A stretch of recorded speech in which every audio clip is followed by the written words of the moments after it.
I'm glad we got an opportunity for the forays to sit together like we did last year and obviously talk about the whole Knockout the Stigma in Chris's House's journey on trying to raise awareness for suicide. It's the same with all us. I battled drinking drugs all my life and depression, and my father's ex-military, he's still going through that just now.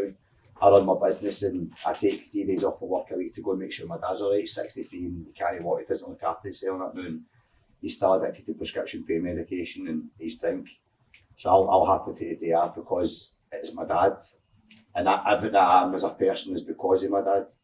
I'm my fitness because of my dad. I'm doing my kickboxing. I'm getting emotional now. But that's why I love coming here and spending time with all you because you've all gone through the exact same sort of trauma for your life and that, and we all share a kinship.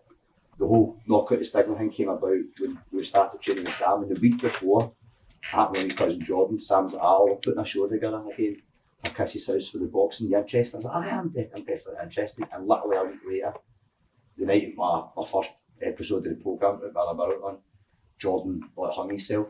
And I just remember like, shit, that's a week.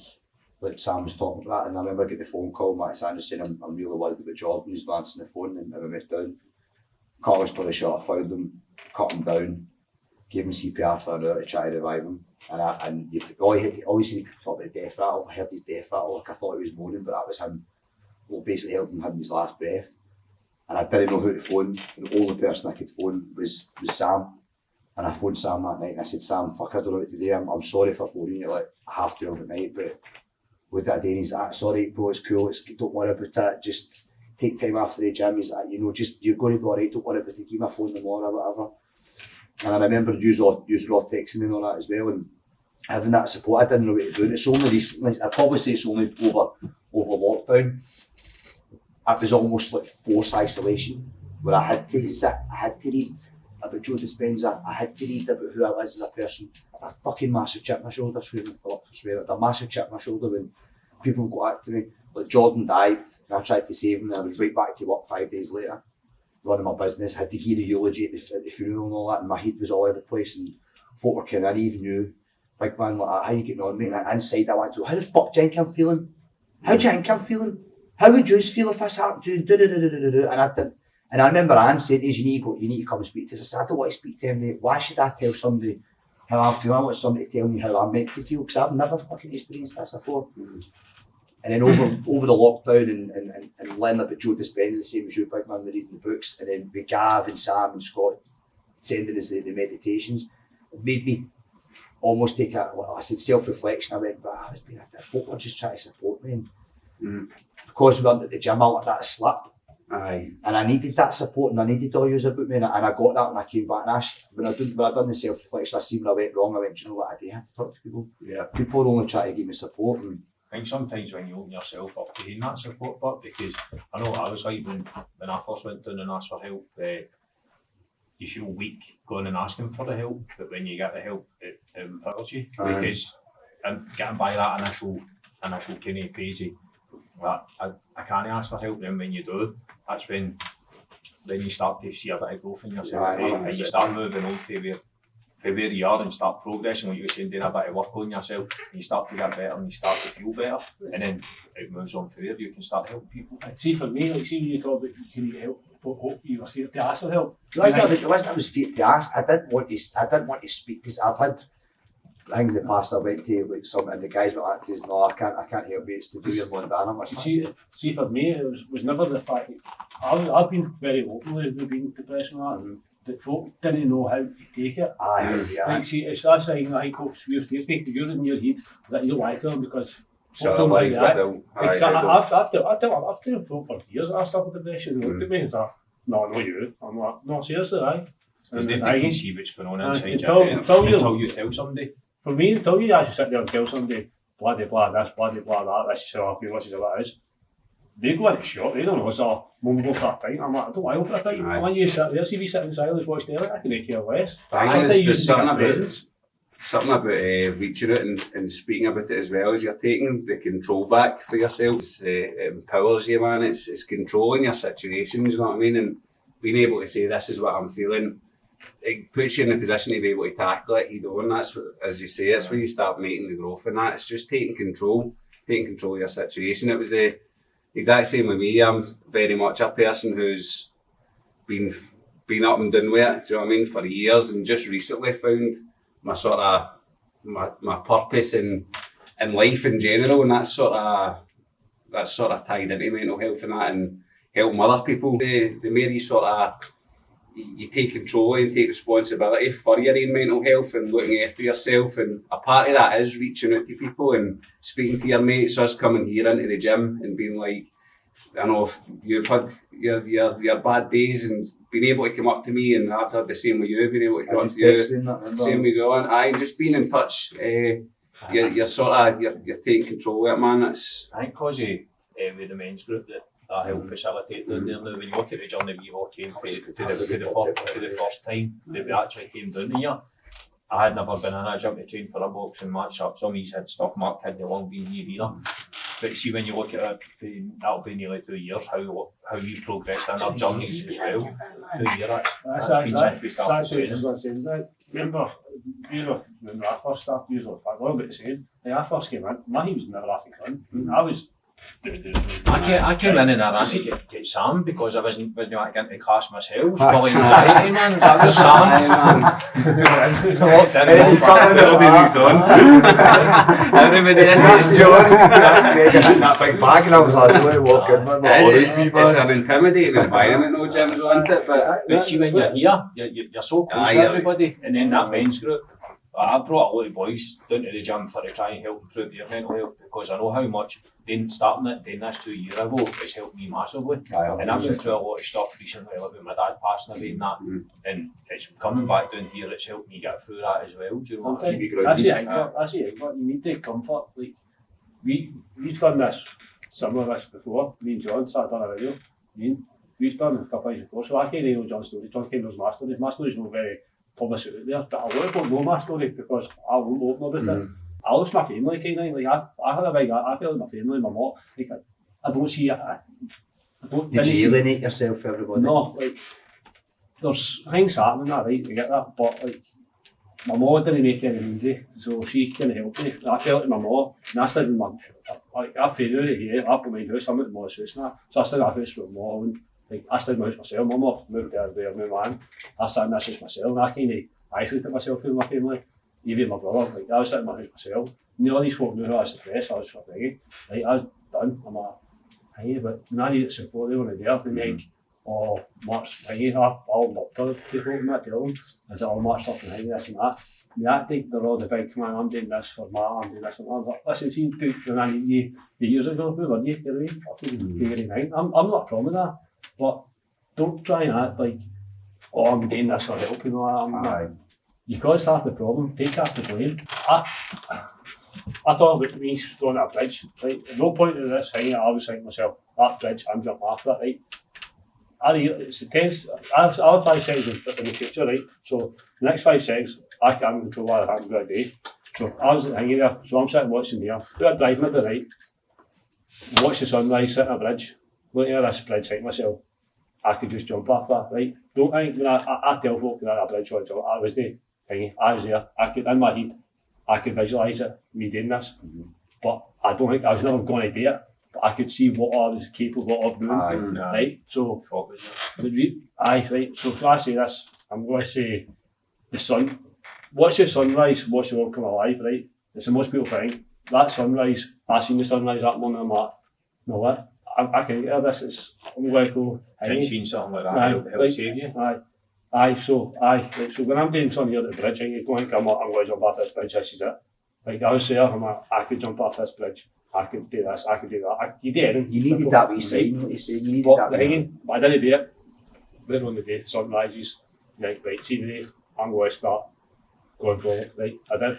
I gave up drink. Gave up so much stuff. Like, I think folk don't realise. I'm nearly 3 years sober. I'm nearly all this other stuff. Like Chris's house, I've not stepped into Chris's house. Chris's house made me and my family help me. I sat outside Chris's house. When you're going in, I'm like, fuck, I can't go in there, that's not for me. The runner went, go and touch with Matthew. Matthew came to my house, spoke to me. I mean, talk shit. Even Matthew sat back and went, oh wait, what the fuck am I here? I mean, so I didn't expect to see somebody to do. like you think somebody depressed, long hair, big beard, look like shit. I was saying what you were on there. Out there and confident, happy with yourself, man. Like, you just don't know what's going on under the surface with anybody, man. Probably It's accomplished two sides to the coin, isn't it? I've accomplished Two more sides to the coin. I've accomplished more stuff in my life being was the same depressed. thing as well. I had a friend, I had the big fancy motor, I had a house, went big fancy holidays and all that, but see, at the end of the day, that isn't the stuff in life that makes you happy. But that's And you're responsible for your own We happiness. drink that is, but drink it's because we're chasing for gratification. Drink or drink it's we're self-numbing with buying stuff. Or I think it's what is it because- that makes people do that? It's self-numbing's an interesting thought. There's loads of different ways of that. With self-medicating was my biggest downfall. I mean, I still suffer with, not so much suffer nowadays, I still have wee bouts of anxiety, different degree and levels of things, but it's only because I know how to manage that now. With me, it was do you need structure in your life? big time, 100%. That's all right, aye. I think that's how lockdown was so hard because we had what after I had thought I stepped away from the gym, says I was taking a month off, month turned into 3 months, get back into the gym in January, started feeling good, then it locked down again. First 3 months of lockdown when I was off my work, there was days my girlfriend was needing to pull me out of my bed because I just didn't want to get out of it because I've no got that thing to get up. The drive. No reason to get out of my bed. That's it. Same, everything's goal orientated with me. I want to fight again so as I can come down here.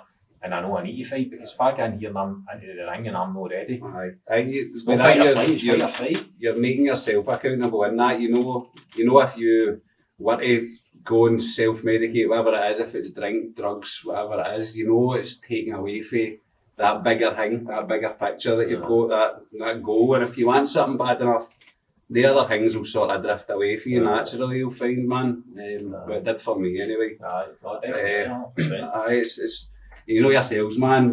You know, probably everyone is here will know when you're relying on things like drinking that. It's, at the time, it's the best idea, but you always have to come back to that thing that you've not addressed, like that root cause. It's still there waiting on you. I was doing the meditation, it made me go and then I'd done the DMT and all, it made me kind of go, it's the ego killer. I'm kind of I can't believe the way I've been acting and I'm stressed about so much stuff and I've got a massive support network about me and the help's there, but I just don't want to talk about it because I kind of half expected. I don't want to tell. I said, I don't want to tell how I feel.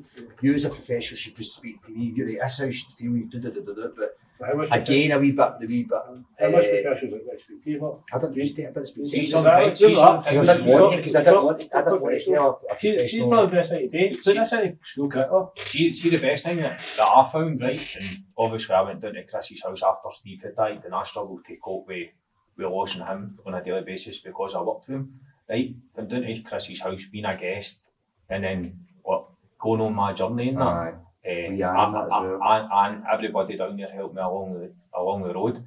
Coming out of the other side of that, I became a volunteer down there. And now, what you're saying about sitting talking to professionals and that, right? You can sit there and talk to a professional all day, but they've never went through the stuff that I went through. They've never took drugs and never drank.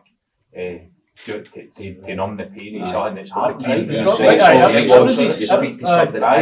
that's how down there. It's if somebody comes in and they've got drinking drug problems, it's causing them to feel suicidal.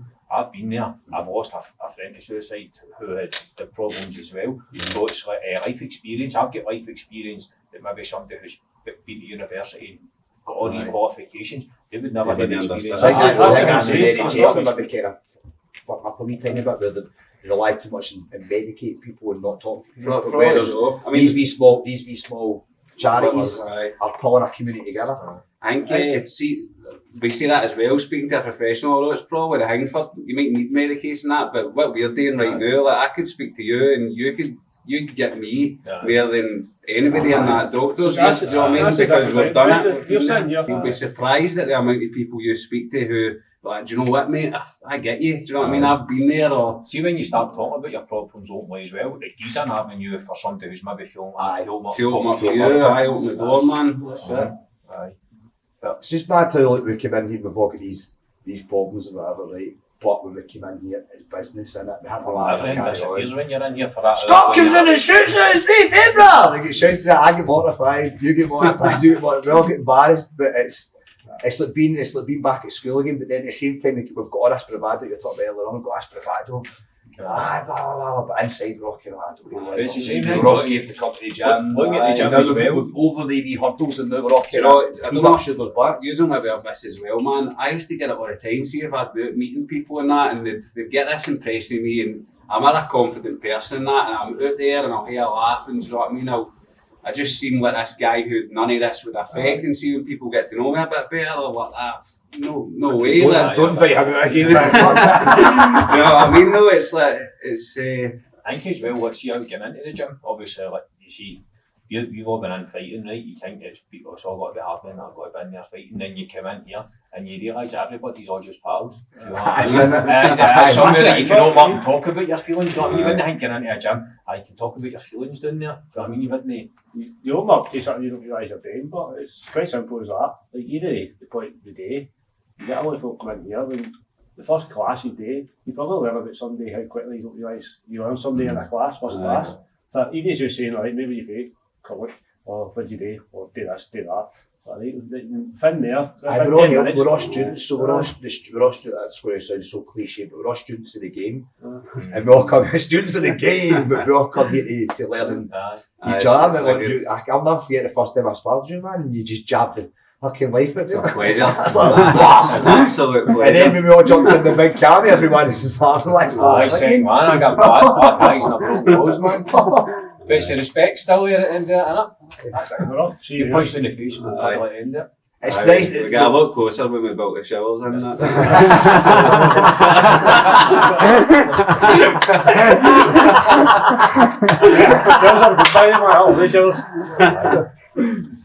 But it's mad how like we've all got these backgrounds, and then we've all got a kinship, and we've all got the thing in common is between the gym and Chrissy's house, how everyone's working in conjunction with each other.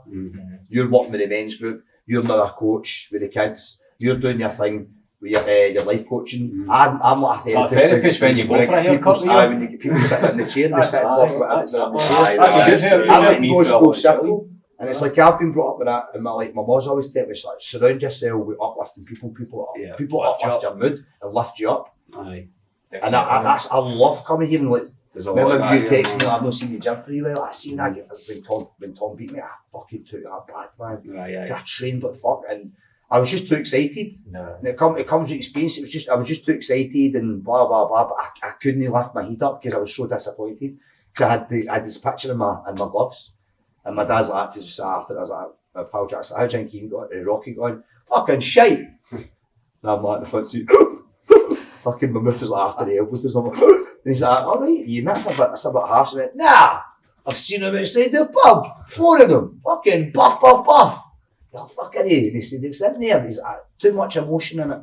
I think you put too much pressure yourself on it was too much. I'm like, the week before I'd scattered his ashes. And then when Sam take my hands, I had his picture in my hands, I kept going, come on man, keep going. So when I went into the ring, all I kept thinking was, I need this for Jordan. There's a lot in there, right? That's where you went wrong.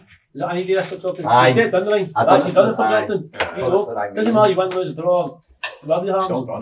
You done it, man. You took a lot away and you stepped up, man. So what we doing this for? Raise awareness. You stepped in, you raised awareness. I remember walking back in the changing rooms. I remember walking into the change in here after we had fought, and I sat down, I think it was Stuart, the Punisher sat, he's like, well, we're going to come.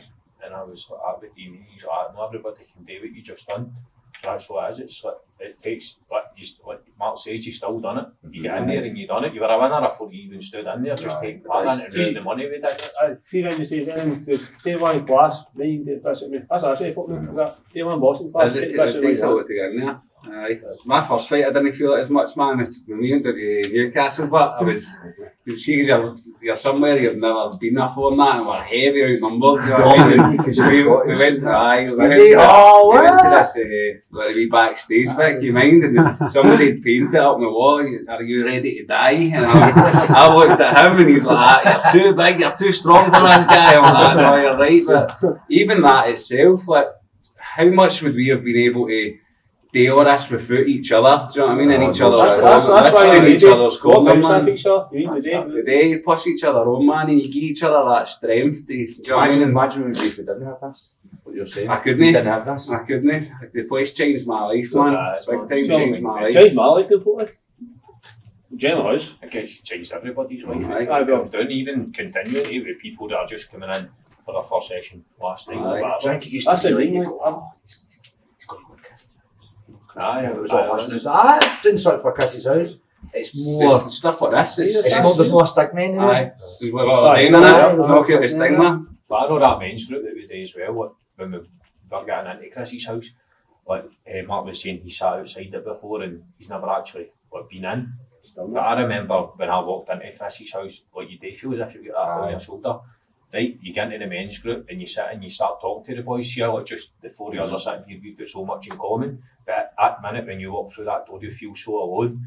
But after everybody's went round and spoke about what their experiences, what their journey's been, you don't feel alone anymore. Just that knowing that you're not alone can help so much. Just the one person coming into a room, sit and talk for an hour, you know. That should be the tag, and I think that's a cracker. You're not alone. You should know you're not alone. That's a cracker.